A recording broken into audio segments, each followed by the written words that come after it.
Assalamualaikum warahmatullahi wabarakatuh. Ketemu lagi dengan Bapak di Skakes TV di acara Dilan Digital Learning. SMK bisa, SMK hebat. Ya, kita lanjut ke bab 2 yaitu komunikasi di tempat kerja. Ya, adapun kompetensi dasar yaitu menerapkan komunikasi di tempat kerja, mengevaluasi standar penampilan diri. Terus tujuan pembelajarannya menjelaskan definisi komunikasi, menjelaskan prinsip komunikasi, menjelaskan jenis-jenis komunikasi, mengembangkan standar penampilan diri, terus menerapkan komunikasi di tempat kerja. Ya, kita lihat di sini definisi komunikasi ya berasal dari bahasa Latin yaitu communication yang berarti sama maknanya atau maksudnya komunikasi terjadi jika di antara individu yang terlibat ada kesamaan makna mengenai suatu yang disampaikan. Di sini ada menurut KBBI ya, komunikasi adalah pengiriman dan penerimaan pesan atau berita antara dua orang atau lebih sehingga pesan yang dimaksud dapat dipahami. Ya, di sini ada menurut juga Usjana dalam bukunya Dinamika Komunikasi ya, hampir sama ya pengertiannya. Dan ada dari William C. Hemstreet ya dan Wayne ya dalam bukunya Business Communication Principle and Method ya. Di sini hampir sama semua ya, adalah proses pertukaran informasi ya antara individu melalui sistem ya, baik dengan simbol, sinyal maupun perilaku atau tindakan. Ya, oke, kita masuk ke lambang komunikasi ya. Lambang adalah suatu seperti tanda atau lukisan, perkataan atau lencana dan sebagainya yang menyatakan suatu hal atau mengandung maksud tertentu ya. Kalau menurut bahasa Inggris ya, lambang adalah simbol yang berarti rumusan tanda pengenal yang tetap berupa perkataan, gambar atau tanda lainnya ya, hampir sama ya pengertiannya. Terus di sini ada juga menurut ensiklopedia ya.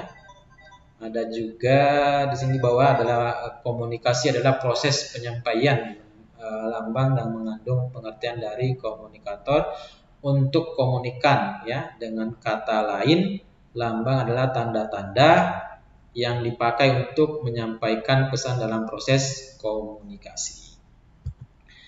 Oke, kegunaan lambang dalam proses komunikasi yaitu mempengaruhi komunikan, memberikan pemahaman kepada individu tentang pesan yang disampaikan, menjadikan pengertian terhadap pesan-pesan yang disampaikan, menghubungkan komunikator dengan komunikan, mencapai suatu tujuan komunikasi. Terus di sini ada jenis-jenis lambang ya, ada lambang gerak ya, lambang gerak, terus ada lambang suara ya, lambang suara bisa seperti di televisi ya. Terus ada namanya lambang warna ya. Kalau lambang warna ini biasanya ada di jalanan ya, seperti lampu merah atau lampu lalu lintas. Terus ada namanya lambang gambar ya. Lambang gambar bisa berupa koran ya atau media cetak ya. Terus ada namanya lambang bahasa ya, bisa menggunakan bahasa isyarat ya, bahasa yang menggunakan huruf atau abjad ya. Terus ada namanya lambang huruf ya. Dan terakhir ada namanya lambang angka. Lambang angka di sini bisa kalkulator ya, seperti itu. Di sini ada prinsip komunikasi yaitu ada namanya komunikasi verbal ya. Suatu cara komunikasi yang disampaikan kepada orang lain dalam bentuk tulisan dan lisan ya. Contohnya mendengarkan radio ya. Hampir sama tadi dengan lambang komunikasi, berbicara, diskusi, berbincang-bincang dengan orang tua, terus membaca buku ya, menuliskan surat niaga atau cerpen ya. Terus ada namanya komunikasi nonverbal ya, masih dengan menggunakan simbol ya, gerakan-gerakan tubuh atau bahasa isyarat ya. Terus biasanya ditandai dengan ekspresi wajah, ada biasanya sedih, gembira, marah atau berkerut dahinya ya. atau dengan gerakan tubuh atau bertepuk tangan ya, bertepuk tangan atau menghentakkan kaki ya, mengangkat tangan atau menggelengkan kepala ya, seperti itu. Terus ada namanya memakai sesuatu seperti seragam ya. Kalau polisi kita udah tahu, oh seragamnya polisi seperti ini. Kalau TNI kita udah tahu seragamnya TNI seperti ini. Ya. Terus ada namanya unsur-unsur komunikasi, ya ada komunikator, ada komunikan, ada pesan, ada saluran, dan ada efek atau feedback atau umpan balik. Ya. Komunikator yaitu orang yang menyampaikan pesan, terus komunikannya itu orang yang menerima pesan, ya. Terus di sini kita lihat gambarnya, ya. Komunikator ke komunikan itu bisa melalui pesan, ya, atau media, ya. Terus ke komunikan ke komunikator terjadi ada namanya umpan balik, ya, atau feedback. Ya, di sini ada efek yang ditimbulkan ketika berkomunikasi, ada namanya efek kognitif ya. Pesan yang disampaikan menyebabkan komunikasi menjadi lebih tahu, yang tidak tahu menjadi lebih tahu. Terus ada namanya efek efektif ya. Pesan yang disampaikan komunikator memungkinkan komunikan mengetahui ya atau bahkan tergerak hatinya sehingga menimbulkan perasaan tertentu seperti marah, kecewa atau gembira ya. Terus ada namanya efek behavior ya, pesan yang disampaikan kepada komunikan selain membuat komunikan tahu dan bergerak hatinya juga akhirnya melakukan suatu tindakan ya. Seperti contohnya yaitu seorang guru menyuruh siswanya untuk mengambil sampah ya atau mengungut sampah. Ada yang biasanya ada yang bergerak hatinya, ada yang tidak ya, ada yang mengambil dan ada juga yang tidak, seperti itu.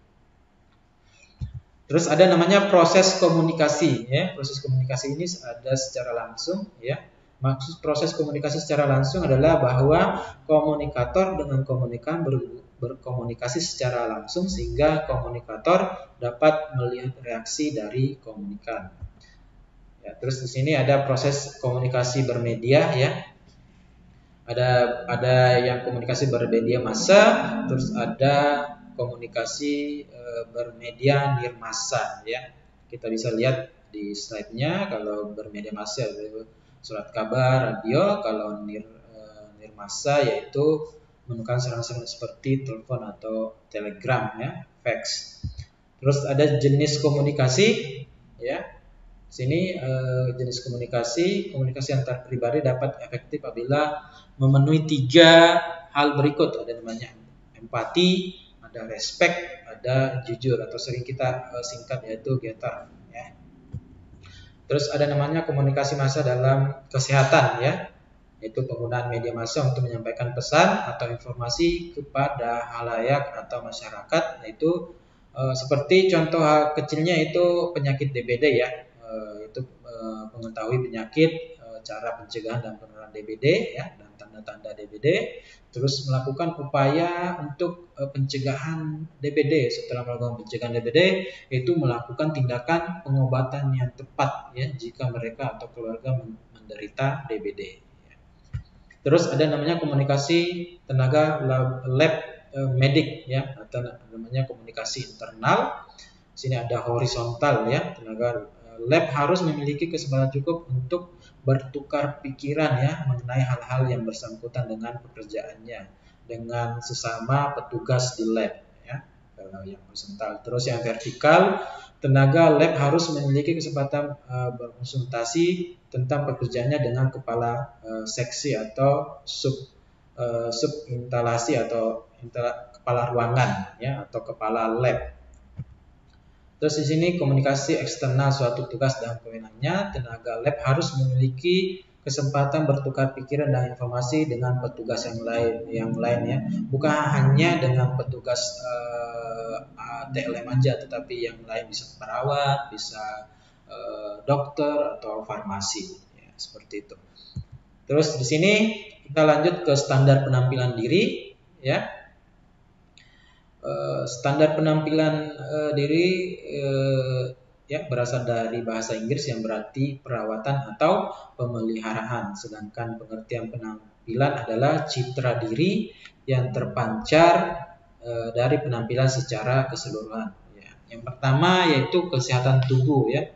Kita harus menjaga kesehatan tubuh supaya bisa fit dalam bekerja ya, dengan mengutamakan makan yang bergizi, olahraga dan istirahat yang cukup. Ya. Terus yang kedua itu perawatan anggota tubuh ya, anggota tubuh yang harus dirawat dari rambut sampai ujung kaki ya. Kalau rambut misalnya dikasih gel atau minyak rambut ya.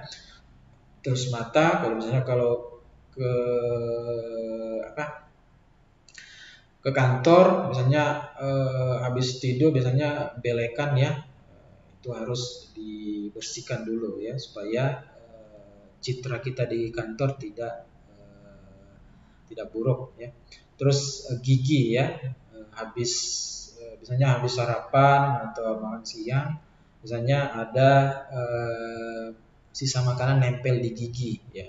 Bagaimana seharusnya perilaku kita untuk tidak menyinggung diri sendiri ya. Terus ada wajah atau muka ya, terus ada kulit, tangan dan kaki. Terus yang lebih utama yaitu nafas tidak sedap dan atau bau badan ya, itu yang paling utama. Terus di sini ada busana kerja dan aksesoris ya. Kegunaan busana di sini adalah pelindung kulit atau badan dari cuaca dingin dan panas. Itu sebagai alat atau sarana penunjang penampilan, menyembunyikan bagian tubuh yang kurang baik dan menonjolkan bagian tubuh yang bagus. Terus menutup bentuk tubuh yang pendek, gemuk, tinggi atau kurus ya, atau yang lain-lain. Terus di sini kita lanjut komunikasi di tempat kerja, komunikasi dengan kolega dan pelanggan ya. Secara umum kolega berarti teman sejawat atau teman sepekerjaan. Ya. Dalam arti luas pelanggan adalah semua pihak mempunyai hubungan kerja dengan bisnis atau semua pihak yang terkait dalam proses produksi ya, baik bahan baku, penyandang dana atau pemilik perusahaan atau kreditor, investor ya, seperti itu. Terus dalam arti sempit pelanggan adalah pembeli atau pengguna produk atau jasa, atau tanpa memperhitungkan apa sering atau jarang atau hanya sekali saja mereka membeli produk atau jasa. Oke, lanjut. Pentingnya menjalankan hubungan baik dan kerjasama dengan kolega dan pelanggan, yaitu mendapat dukungan dan bantuan tenaga dan pikiran kolega dan pelanggan, memperoleh kemudahan dan kelancaran, terhindar dari hambatan akibat konflik kepentingan, terhindar dari gangguan pihak lain, memperoleh hasil yang optimal. Terus di sini ada penanganan keluhan pelanggan di lab klinik ya. Ada namanya verifikasi ya. Pencegahan terjadinya kesalahan dalam melakukan kegiatan lab mulai dari tahap pra-analitik sampai analitik sendiri ya. Terus ada namanya audit ya, proses penilaian atau pemeriksaan kembali secara kritis berbagai kegiatan yang dilaksanakan dalam lab. Terus yang terakhir ada validasi ya, hasil upaya untuk memantapkan kualitas hasil pemeriksaan yang telah diperoleh melalui pemeriksaan ulang oleh lab rujukan. Oke, terima kasih.